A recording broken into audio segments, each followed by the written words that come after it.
Hello everyone. आज हम लोग पढ़ने वाले हैं क्लास 6 की विज्ञान की बुक से चैप्टर नंबर 2 भोजन के घटक। अब भोजन के कौन कौन से घटक होते हैं, कौन कौन से कंपोनेंट्स होते हैं, इसके बारे में इस चैप्टर में हम लोग पढ़ने वाले हैं। अध्याय 1 में हमने उन खाद्य पदार्थों की सूची बनाई थी, उन खाने की चीज़ों की सूची बनाई थी, लिस्ट बनाई थी जिन्हें हम खाते हैं। भारत के अलग अलग क्षेत्रों में खाए जाने वाले अलग अलग तरह के व्यंजनों के बारे में भी हमने बताया था तथा इन्हें मानचित्र में अंकित किया था। नॉर्थ की तरफ कौन से व्यंजन खाए जाते हैं, साउथ की तरफ कौन से व्यंजन खाए जाते हैं, ईस्ट और वेस्ट की तरफ किस तरह के व्यंजन खाए जाते हैं, राइट। तो अलग अलग जो क्षेत्र होते हैं उनमें अलग अलग व्यंजन, उनमें अलग अलग खाद्य पदार्थ खाए जाते हैं, व्यंजन खाए जाते हैं। एक प्रकार के भोजन में चपाती हो सकती है, दाल हो सकती है और बैंगन का भरता हो सकता है, तो दूसरे प्रकार के भोजन में चावल, सांभर तथा भिंडी हो सकती है। इसके अलावा दूसरे भोजन में अप्पम हो सकती है, मछली हो सकती है तथा सब्जियां हो सकती है। इसका कहने का मतलब ये है कि भोजन एक तरह का नहीं होता। एक जगह अगर चपाती है, दाल है, बैंगन का भरता है, तो दूसरे भोजन में चावल, सांभर तथा भिंडी हो सकती है और तीसरे भोजन में अप्पम, मछली तथा सब्जियां हो सकती हैं। यानी हर जगह अलग अलग तरह के भोजन में अलग अलग खाद्य पदार्थ होते हैं। इसे समझने के लिए हम एक एक्टिविटी करेंगे, एक क्रियाकलाप करेंगे। आमतौर पर हमारे आहार में अन्न से बना कम से कम एक व्यंजन होता है। जो भी खाना हम खाते हैं उसमें अन्न से बना हुआ यानी कि अनाज से बना हुआ कम से कम एक व्यंजन तो ज़रूर होता है। दूसरे खाद्य पदार्थों में दाल या मांस का कोई व्यंजन तथा सब्जी हो सकती है। अब जो दूसरा अगर व्यंजन की बात करें तो उसमें हो सकता है कि दाल से बनी हुई कोई सब्जी हो सकती है या मांस का कोई व्यंजन हो सकता है। इसमें दही, मट्ठा तथा अचार भी शामिल हो सकते हैं। इस तरह के आहार के कुछ उदाहरण सारणी 2.1 में दिए गए हैं। तो चलिए सारणी 2.1 को एक बार देख लेते हैं। सारणी 2.1 में लिखा है विभिन्न क्षेत्रों या राज्यों के कुछ सामान्य भोजन के बारे में। पंजाब की बात करें तो वहाँ के जो भोजन होंगे, हो सकता है उसमें अन्न का व्यंजन की बात करें तो उसमें मक्के की रोटी हो सकती है। दाल या मांस का व्यंजन की बात करें तो राजमा हो सकता है। सब्जियों की बात करें तो सरसों का साग हो सकता है और दूसरे व्यंजन की बात करें तो दही या घी हो सकती है। इसी तरह आंध्र प्रदेश की बात करें तो अन्न के व्यंजन में चावल हो सकती है। दाल या मांस के व्यंजन में अरहर की दाल तथा रसम यानी चारू हो सकती है। सब्जियों में कुंदरू हो सकता है। अन्य व्यंजन में मट्ठा, घी, अचार हो सकती है। तो अलग अलग क्षेत्रों के जो भोजन होते हैं उनमें अलग अलग व्यंजन हो सकते हैं। अध्याय 1 में प्रस्तावित क्रियाकलाप 2 में आपके द्वारा सारणी में दर्शाए गए व्यंजन छांटिए। अब चैप्टर 1 में जो हमने पढ़ा था उसमें एक एक्टिविटी 2 हमने किया था। क्रियाकलाप 2 के बारे में बताया गया है कि आपने उसमें जो लिस्ट बनाए थे जिन व्यंजन का, तो आप उनमें से व्यंजन को छांटिए। इस सूची में कुछ अन्य व्यंजन जोड़िए। अब जो लिस्ट आपने लिया था, जिस लिस्ट को आपने छांटा है, उसमें कुछ अन्य व्यंजन को आप जोड़िए तथा इसे सारणी 2.1 में दर्शाई गई विधि से पूरा कीजिए। यानी कि पहले कॉलम में आपको लिखना है क्षेत्र या राज्य का नाम, अन्य के व्यंजन में कोई भी एक रेसिपी का नाम लिखना है। फिर दाल या मांस के व्यंजन में किसी एक रेसिपी का नाम लिखना है। सब्जियों में कोई एक रेसिपी का नाम लिखना है और अन्य व्यंजन में आप कुछ भी लिख सकते हैं। तो इस तरह से इस चार्ट को आपको कंप्लीट करना है। कभी कभी हम अपने भोजन में वस्तुतः इन सभी व्यंजनों को नहीं ले पाते। तो कभी कभी ऐसा होता है कि हम अपने भोजन में इस तरह के सभी व्यंजन को नहीं ले पाते हैं। यानी कि अगर हम यात्रा कर रहे हों तब हम वही खा लेते हैं जो रास्ते में अवेलेबल होता है, उपलब्ध होता है, राइट। हम में से कुछ लोगों के लिए ये पॉसिबल नहीं हो पाता है कि इस तरह के अलग अलग तरह के जो व्यंजन हैं उन्हें हम हर समय खा सकें। आहार में विभिन्न खाद्य पदार्थों के इस तरह के वितरण का कोई ना कोई आधार होना चाहिए। क्या हमारे शरीर को विशेष प्रयोजन के लिए विभिन्न प्रकार के भोजन की आवश्यकता होती है? बिल्कुल। हमारे शरीर को विशेष प्रयोजन के लिए विभिन्न प्रकार के भोजन की आवश्यकता होती है, क्योंकि हर एक तरह के भोजन में अलग अलग पोषक तत्व पाए जाते हैं। किसी में कार्बोहाइड्रेट, किसी में ज़्यादा प्रोटीन, किसी में विटामिन, राइट। तो ये जितने भी सारी पोषक तत्व हैं वो हमारी बॉडी के लिए बहुत ज़रूरी होते हैं। इसलिए हमारे शरीर को विशेष प्रयोजन के लिए विभिन्न प्रकार के भोजन की आवश्यकता होती है। तो इस तरह के क्वेश्चंस आपके एग्ज़ाम्स में पूछे जा सकते हैं, आप इन्हें याद कर लीजिएगा। विभिन्न प्रकार के खाद्य पदार्थों में क्या होता है? अलग अलग जो खाद्य पदार्थ होते हैं उनमें आखिर होता क्या है? हम जानते हैं कि प्रत्येक व्यंजन एक या एक से अधिक प्रकार की कच्ची सामग्री से बना होता है। तो जो प्रत्येक व्यंजन जो होते हैं या तो वो एक कच्ची सामग्री से बने होते हैं या एक से अधिक कच्ची सामग्री से बने होते हैं, जो हमें पादपों यानी पौधों से मिलते हैं या फिर जंतुओं से मिलते हैं। इस कच्ची सामग्री के संघटक क्या हैं? इस कच्ची सामग्री में हमारे शरीर के लिए कुछ आवश्यक घटक होते हैं, कुछ कंपोनेंट्स होते हैं। इन घटकों को हम पोषक कहते हैं, यानी न्यूट्रिएंट्स कहलाते हैं। हमारे भोजन में मुख्य पोषक जो होते हैं वो होते हैं कार्बोहाइड्रेट, प्रोटीन, वसा, विटामिन तथा खनिज लवण है। इसके अलावा हमारे भोजन में रुचांश पाए जाते हैं तथा जल भी शामिल है, जिनकी हमारे शरीर को आवश्यकता है। क्या सभी खाद्य पदार्थों में ये सभी पोषक उपलब्ध होते हैं? नहीं, सभी खाद्य पदार्थों में ये सभी पोषक उपलब्ध नहीं होते हैं। इसीलिए हमारे भोजन में अलग अलग तरह के व्यंजन को शामिल करना ज़रूरी होता है। कुछ साधारण विधियों से हम ये जान सकते हैं कि कच्ची सामग्री या पके हुए भोजन में कौन सा एक या अधिक पोषक उपस्थित है। तो कुछ साधारण सी विधि से हम ये जान सकते हैं कि कच्ची सामग्री या पके हुए भोजन में कौन सा एक पोषक उपस्थित रहता है या एक से ज़्यादा पोषक उपस्थित रहता है। कार्बोहाइड्रेट, प्रोटीन तथा वसा के परीक्षण अन्य पोषकों के परीक्षणों की अपेक्षा सरल हैं। अगर हम इनका परीक्षण करें तो कार्बोहाइड्रेट, प्रोटीन तथा वसा का परीक्षण बहुत आसान होता है as compare to the other nutrients, यानी दूसरे जो न्यूट्रिएंट्स होते हैं अगर उनका परीक्षण करें तो उनके मुकाबले में कार्बोहाइड्रेट, प्रोटीन तथा वसा का परीक्षण बहुत ही आसान होता है। आइए हम इन परीक्षणों को करके परीक्षणों को सारणी 2.2 में लिखें। इन परीक्षणों को करने के लिए आयोडीन, कॉपर सल्फेट तथा कास्टिक सोडा के विलयनों की ज़रूरत होगी। आपको कुछ परखनली लेने हैं तथा एक ड्रॉपर की भी आवश्यकता होगी। इन परीक्षणों को पके हुए भोजन तथा कच्ची सामग्री पर करें। अब जो ये परीक्षण करेंगे तो वो किस पर करेंगे? पके हुए भोजन पर तथा कच्ची सामग्री पर करना है। इन परीक्षणों से प्राप्त प्रेक्षणों को सारणी 2.2 में दर्शाए गए तरीके से लिख सकते हैं।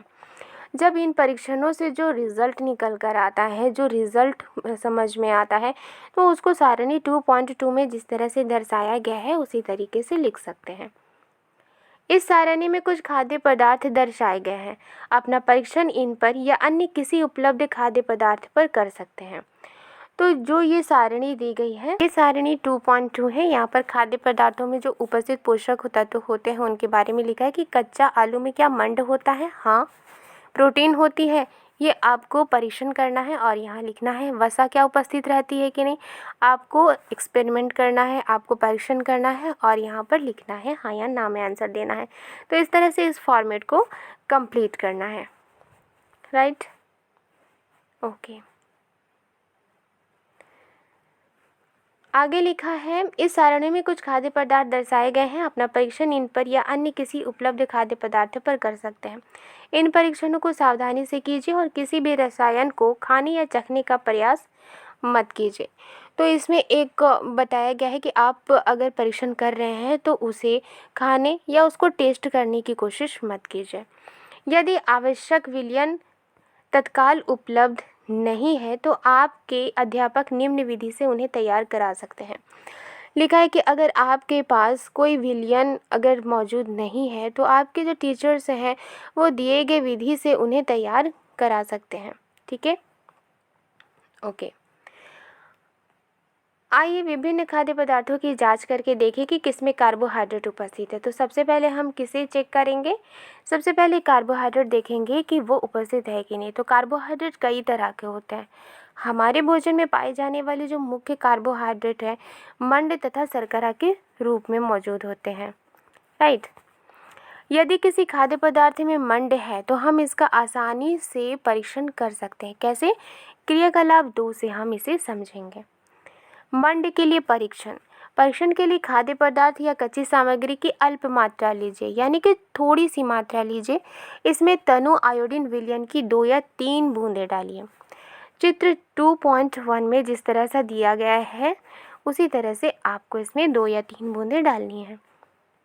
खाद्य पदार्थ के रंग में होने वाले परिवर्तन को देखिए। तो जैसे ही आप इसमें तनु आयोडीन विलयन की 2 या 3 बूंदें डालेंगे, तब उसके बाद वो जो खाद्य पदार्थ है उसके रंग में होने वाले चेंजेस को आपको देखना है।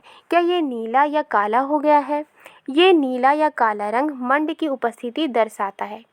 अगर तनु आयोडीन विलयन डालने से खाद्य पदार्थ का रंग नीला हो जाता है या काला हो जाता है तो इसका मतलब ये है कि उसमें मंड उपस्थित है। ओके।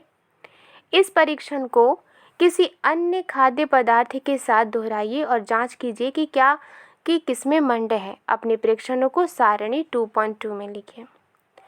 अब प्रोटीन के लिए परीक्षण। प्रोटीन किस तरह से हम लोग जांच कर सकते हैं कि प्रोटीन किसी खाद्य पदार्थ में है कि नहीं?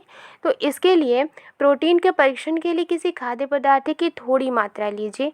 जिस खाद्य पदार्थ का परीक्षण करना है यदि वो ठोस है तो पहले उसका पेस्ट अथवा चूर्ण बनाने की आवश्यकता होती है, यानी पहले उसको पेस्ट बना लीजिए या उसका पाउडर बना लीजिए। खाद्य पदार्थ की थोड़ी मात्रा को पीसकर या मसलकर उसके चूर्ण को एक साफ परख नली में डाल दीजिए और 10 बूंद जल डालकर उसे अच्छी तरह हिलाएं। अब ड्रॉपर की सहायता से परख नली में 2 बूंद कॉपर सल्फेट का विलयन तथा 10 बूंद कास्टिक सोडा का विलयन डालिए, जिस तरह से चित्र 2.2 में दिया गया है। अच्छी तरह हिलाकर कुछ मिनट के लिए परख नली को रख दीजिए। आपने क्या देखा? क्या परख नली का पदार्थ बैंगनी रंग का हो गया है? बैंगनी रंग खाद्य पदार्थ में प्रोटीन की उपस्थिति को दर्शाता है। अगर खाद्य पदार्थ का रंग बैंगनी हो जाता है तो इसका मतलब ये कि उस खाद्य पदार्थ में प्रोटीन उपस्थित है। अब आप इस परीक्षण को किसी दूसरे खाद्य पदार्थ के साथ दोहरा सकते हैं। वसा के परीक्षण के लिए खाद्य पदार्थ की अल्प मात्रा लीजिए, थोड़ी सी मात्रा लीजिए। इसे एक कागज़ के टुकड़े में लपेट कर कूटिए। राइट। ध्यान रखें कागज़ फट ना जाए। अब कागज़ को सीधा कीजिए और ध्यान से देखिए क्या इस पर तेल के धब्बे हैं? कागज़ को किसी प्रकाश के सामने लाएं। क्या आपको इस धब्बे से होकर आने वाला धुंधला प्रकाश दिखाई देता है? कागज़ पर तेल का धब्बा खाद्य पदार्थ में वसा की उपस्थिति दर्शाता है। खाद्य पदार्थ में कभी कभी जल की भी कुछ मात्रा हो सकती है। इस दशा में इन पदार्थों को कागज़ पर धीरे धीरे रगड़िए और कुछ समय के लिए कागज़ को सुखा दीजिए, ताकि यदि खाद्य पदार्थ से कुछ जल आया भी होगा तो वो सूख जाए। इसके बाद यदि कागज़ पर तेल का कोई धब्बा ना रहे तो ये पता चलता है कि खाद्य पदार्थ में वसा उपस्थित नहीं है। अगर कागज़ पर तेल का कोई धब्बा रहता है तो उसमें वसा मौजूद होता है। अगर तेल का धब्बा नहीं रहता है तो उसमें वसा मौजूद नहीं होता है। राइट। ओके। ये परीक्षण क्या दर्शाते हैं? क्या वसा, प्रोटीन तथा मंड उन सभी खाद्य पदार्थों में उपस्थित है जिनका आपने परीक्षण किया है? नहीं। क्या एक खाद्य पदार्थ में एक से अधिक पोषक तत्व उपस्थित होते हैं? हाँ, होते हैं। क्या आपने कोई ऐसा खाद्य पदार्थ पाया जिसमें इनमें से कोई भी पोषक तत्व उपस्थित ना हो? तो आप अपने एक्सपेरिमेंट से जान सकते हैं कि क्या ऐसा कोई खाद्य पदार्थ है जिसमें इनमें से कोई भी पोषक तत्व मौजूद ना हो, कार्बोहाइड्रेट, प्रोटीन और वसा मौजूद ना हो। अपने एक्सपेरिमेंट से ये पता कर सकते हैं। हमने 3 पोषकों कार्बोहाइड्रेट, प्रोटीन तथा वसा के लिए खाद्य पदार्थों का परीक्षण किया था। विटामिन तथा खनिज लवण जैसे अन्य पोषक भी हमारे विभिन्न खाद्य पदार्थों में मौजूद रहते हैं। इन सभी पोषकों की हमें क्यों ज़रूरत होती है? तो विभिन्न पोषक हमारे शरीर के लिए क्या करते हैं? अब बहुत तरह के पोषक तत्व होते हैं। तो अलग अलग तरह के जो पोषक तत्व होते हैं वो हमारे शरीर के लिए क्या करते हैं? तो कार्बोहाइड्रेट मुख्य रूप से हमारे शरीर को ऊर्जा प्रदान करते हैं। वसा से भी ऊर्जा मिलती है। वास्तविकता यह है कि कार्बोहाइड्रेट की तुलना में वसा की समान मात्रा से हमें अधिक ऊर्जा प्राप्त होती है। वसा कार्बोहाइड्रेट युक्त भोजन को ऊर्जा देने वाला भोजन भी कहते हैं। चित्र 2.3 तथा चित्र 2.4 आप देख सकते हैं कि कार्बोहाइड्रेट के कुछ स्रोत यहाँ दिए गए हैं, जैसे शकरकंद, आलू, गन्ना, पपीता, तरबूज, आम, मक्का, बाजरा, चावल, गेहूँ, इन सभी में कार्बोहाइड्रेट होता है। और यहाँ पर 2.4 में वसा के कुछ स्रोत हैं, जो अगर पौधों की बात करें तो मूंगफली, सरसों का तेल, नारियल का तेल, सोयाबीन का तेल, राइट, गिरी, तिल, इस सभी में वसा मौजूद होता है। वसा जो जंतु से मिलते हैं उनमें मांस है, मछली है, अंडे हैं, घी, दूध, मक्खन, क्रीम, राइट। अब आगे देखते हैं, प्रोटीन के कुछ स्रोत जान लेते हैं, जो कि पौधों से चना से हमें प्रोटीन मिलता है, मूंग से प्रोटीन, तुअर दाल, राजमा, सोयाबीन, मटर से हमें प्रोटीन मिलता है। आगे देखें तो मांस, मछली, पनीर, अंडे, दूध, इनसे हमें प्रोटीन मिलता है। और इनसे हमें क्या मिलता है? वसा भी मिलता है। तो प्रोटीन की आवश्यकता शरीर की वृद्धि तथा स्वस्थ रहने के लिए होती है। शरीर की वृद्धि करने के लिए, स्वस्थ रहने के लिए प्रोटीन की ज़रूरत होती है। अब प्रोटीन युक्त भोजन को प्रायः शरीर वर्धक भोजन कहते हैं। विटामिन रोगों से हमारे शरीर की हिफाजत करता है, रक्षा करता है, प्रोटेक्ट करता है बीमारियों से। विटामिन हमारी आँख, अस्थियों मतलब हड्डी, दांत और मसूड़ों को स्वस्थ रखने में भी सहायता करते हैं। विटामिन कई तरह के होते हैं, जिन्हें अलग अलग नामों से भी जाना जाता है। इनमें से कुछ को विटामिन ए कहा जाता है, कुछ को विटामिन बी, कुछ को vitamin C, vitamin D, vitamin E तथा विटामिन के नाम से जाना जाता है। विटामिनों के एक समूह को विटामिन बी कॉम्प्लेक्स कहते हैं। अब सभी विटामिनों के समूह को, ग्रुप को क्या कहते हैं? Vitamin B complex. हमारे शरीर को सभी प्रकार के विटामिनों की अल्प मात्रा में आवश्यकता होती है, थोड़ी सी ही मात्रा में, लेकिन ज़रूरत होती है। विटामिन ए हमारी त्वचा तथा आँखों को हेल्दी रखता है। विटामिन सी बहुत सी बीमारियों से लड़ने में हमारी मदद करता है। विटामिन डी हमारी हड्डियों को, दांतों के लिए कैल्शियम का उपयोग करने में हमारे शरीर की सहायता करता है। विभिन्न विटामिनों से भरपूर भोजन चित्र 2.6 से चित्र 2.9 में दिखाए गए हैं।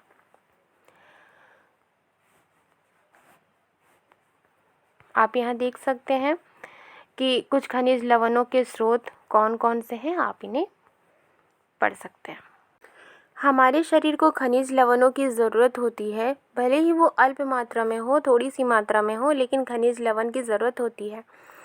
शरीर के उचित विकास के लिए और अच्छे स्वास्थ्य के लिए प्रत्येक खनिज लवण आवश्यक है।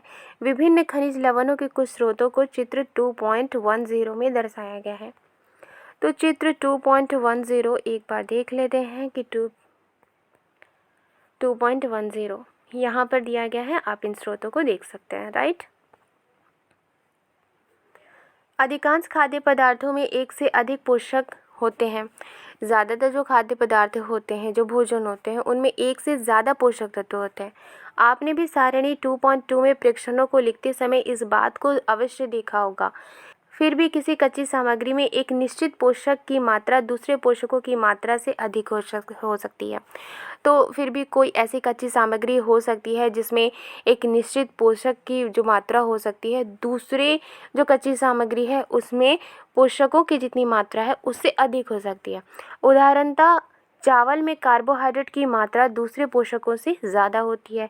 इस आधार पर हम ये कह सकते हैं कि चावल कार्बोहाइड्रेट समृद्ध भोजन है। इन पोषकों के अलावा हमारे शरीर को आहारी रेशों तथा जल की भी ज़रूरत होती है। आहारी रेशे रुचांश के नाम से भी जाने जाते हैं। हमारे खाने में रुचांश की पूर्ति मुख्यतः पादप उत्पादों से होती है। तो हम जो भी खाना खाते हैं उसमें से रुचांश की पूर्ति किससे होती है? ज़्यादातर पादप उत्पादों से होती है, यानी पौधों से मिलने वाले जो प्रोडक्ट होते हैं उनसे होती है। रुचांश के मुख्य स्रोत साबुत खाद्यान्न होते हैं, दाल, आलू, ताजे फल और सब्जियां हैं। रुचांश हमारे शरीर को कोई पोषक प्रदान नहीं करते हैं, फिर भी ये हमारे भोजन का आवश्यक अवयव अवयव है और इसका आयतन बढ़ा देते हैं। रुझांस हमारे बॉडी को कोई भी पोषक प्रदान नहीं करते, लेकिन फिर भी ये क्यों ज़रूरी है? क्योंकि रुझांस बिना पचे भोजन को बाहर निकालने में हमारे शरीर की सहायता करता है। राइट। जल भोजन में उपस्थित पोषकों को अवशोषित करने में हमारे शरीर की सहायता करता है। अब जल क्या करता है? जल जो होता है वो भोजन में जितने सारे उपस्थित पोषक होते हैं उनको एब्जॉर्ब करने में, अवशोषित करने में हमारे शरीर की सहायता करता है। ये कुछ अपशिष्ट पदार्थ हो जैसे कि मूत्र हो गए तथा पसीने को शरीर से बाहर निकालने में सहायता करता है। सामान्यतः हमारे शरीर को जितने जल की आवश्यकता होती है वो हमें उन वस्तुओं से प्राप्त होता है जिन्हें हम द्रव्य रूप में लेते हैं, जैसे कि जल, दूध और चाय आदि। तो जो भी हम पानी वाला जो प्रोडक्ट लेते हैं, खाना खाते हैं, उसमें जो पानी मौजूद होता है वो हमारे शरीर में जल की आवश्यकता को पूरा करता है। राइट। इसके अतिरिक्त हम जो भी भोजन पकाते हैं उसमें भी पानी का प्रयोग किया जाता है। आइए देखें कि क्या कोई अन्य स्रोत हमारे शरीर को जल प्रदान करता है। तो इसके लिए क्रियाकलाप 3 देखेंगे। एक टमाटर अथवा नींबू जैसा कोई फल लीजिए, इसे छोटे छोटे हिस्सों में काट लीजिए। क्या ऐसा करते समय आपके हाथ गीले होते हैं? ऑब्वियसली गीले होंगे। जब भी आपके घर में किसी फल या सब्जी को काटा, छीला या मसला जाता है तब ध्यानपूर्वक उसका निरीक्षण करें। क्या ऐसा करते समय आपको किसी ऐसे ताज़े फल या सब्जी के बारे में पता चलता है जिसमें पानी की मात्रा नहीं होती?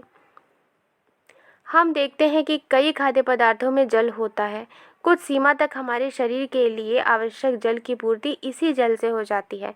इसके अलावा कई खाद्य पदार्थों को पकाते समय हम उसमें जल डालते हैं जिससे कि जल की पूर्ति हमारे शरीर में होती है। अब बात करेंगे संतुलित आहार की, बैलेंस डाइट। सामान्यतः पूरे दिन जो भी कुछ भी हम खाते हैं तो उसमें पोषक तत्व मौजूद होते हैं।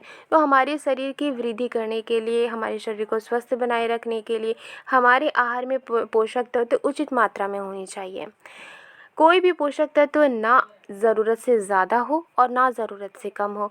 हमारे आहार में पर्याप्त मात्रा में रुझांस तथा जल भी होने चाहिए। इस तरह के आहार को हम संतुलित आहार कहते हैं।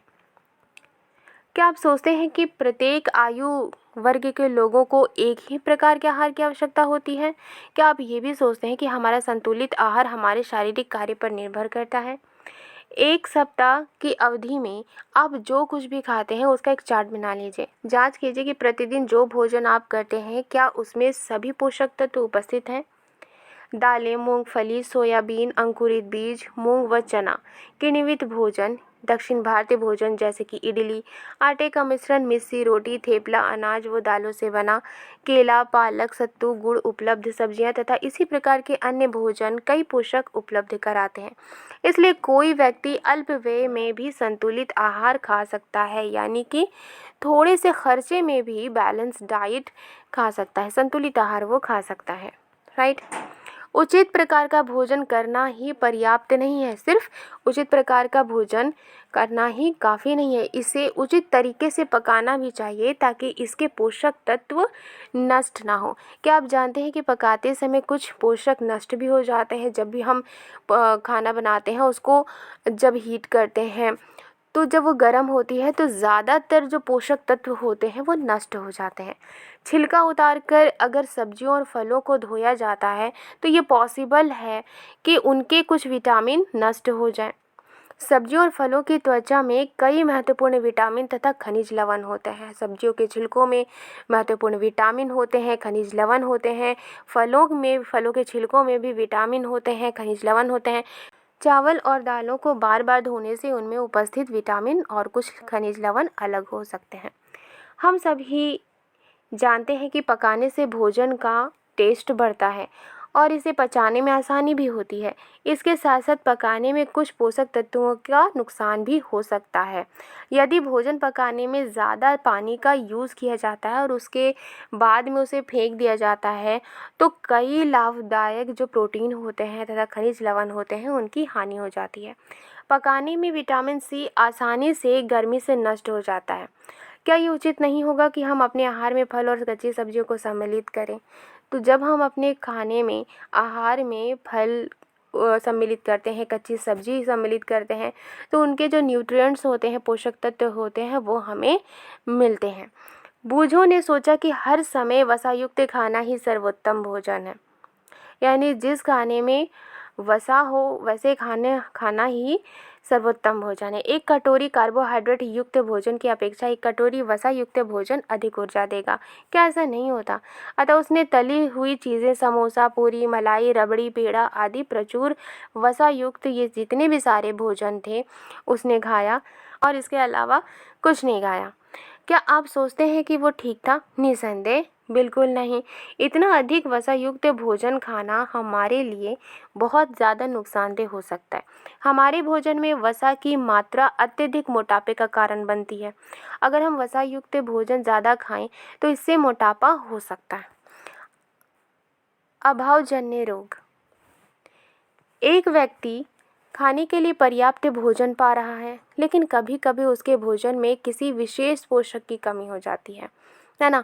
अगर एक व्यक्ति है, उसको पर्याप्त भोजन मिल रहा है, लेकिन कभी कभी उसके भोजन में कोई एक विशेष पोषक तत्व की कमी हो जाती है। अगर वो कमी लंबे समय तक रहती है तो वो व्यक्ति उसके अभाव से ग्रसित हो सकता है। एक या अधिक पोषक तत्वों का अभाव हमारे शरीर में रोग अथवा विकृतियां उत्पन्न कर सकता है। यानी कि अगर हमारे शरीर में किसी एक पोषक तत्व की कमी होती है तो इससे रोग उत्पन्न हो सकता है, विकृतियां उत्पन्न हो सकती हैं। वे रोग जो लंबी समय तक पोषकों के अभाव के कारण होते हैं उन्हें अभावजन्य रोग कहते हैं। यदि कोई व्यक्ति अपने भोजन में पर्याप्त प्रोटीन नहीं ले रहा है तो उसे कुछ रोग हो सकते हैं, जैसे कि वृद्धि का अवरुद्ध होना, चेहरे पर सूजन आना, बालों के रंग का उड़ जाना, त्वचा की बीमारियां और पेचिश वगैरह। राइट। यदि प्रोटीन तथा कार्बोहाइड्रेट दोनों ही किसी व्यक्ति के आहार से एक लंबे समय तक अनुपस्थित रहे तो उसकी वृद्धि पूरी तरह से अवरुद्ध हो जाएगी। ऐसा व्यक्ति बहुत दुबला पतला हो जाएगा, वो इतना दुर्बल हो जाएगा कि चलने में भी असमर्थ होगा। विभिन्न विटामिनों और खनिज लवणों के अभाव से विभिन्न रोग अथवा विकृतियां हो सकती हैं। इनमें से कुछ सारणी 2.3 में दर्शाए गए हैं। सभी अभावजन्य रोगों की रोकथाम संतुलित आहार लेने से की जा सकती है। अब इन रोगों की रोकथाम कैसे की जा सकती है? संतुलित आहार से। इस अध्याय में हमने खुद से ये जानने की कोशिश की कि विभिन्न क्षेत्रों के भोजन में इतनी ज़्यादा विविधता होते हुए भी आहार में पोषक तत्वों का वितरण सामान्य है। ये वितरण हमारे भोजन में आवश्यक पोषक तत्वों की उपस्थिति सुनिश्चित करता है। आई होप आपको ये चैप्टर समझ में आई है तो लाइक एंड सब्सक्राइब करना मत भूलिएगा। मिलती हूँ नेक्स्ट वीडियो में एक नए चैप्टर के साथ। Thank you.